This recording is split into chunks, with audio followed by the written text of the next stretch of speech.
Hi everyone, I'm Natalie Barbu and I am one of the co-founders and CEO of Rella, and welcome to the University of Rella, where we're going to show you exactly how to make the most out of your subscription with Rella. I'm going to be showing you how you can create your account with Rella and get everything set up. First, you're going to hit Start Free Trial or Sign In. You're going to hit Sign Up, and then either enter your email and password or continue with Google. An account verification will get sent to the email that you signed up with.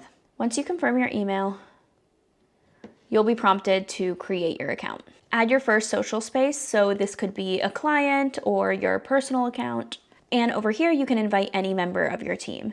Keep in mind that when you start a free trial, you have to add all of the team members up front, because if you go in and add team members afterwards, it's gonna activate your subscription. If you already started your free trial and you need to add team members, just email us. You can also create your first piece of content or just continue on to Rella. You're gonna be guided to pick your plan. You can also change the number of seats that you need here, and you can choose the plan that you need. Once you enter all of your details, you'll start your free trial. Please keep in mind that when you are in your free trial, any changes that you make, whether it's upgrading or adding team members, will activate your subscription unless you email us ahead of time. We always recommend that you choose the number of seats and pick the plan that you want for the entirety of your free trial. If you signed up for the Premium Plus plan, you'll also be able to go to your organization settings, go to branding, and upload your logo, and also change the colors to use your own branding. This is the white labeling feature, so you get rid of all of Rella's branding and make it feel like an in-house tool for your team.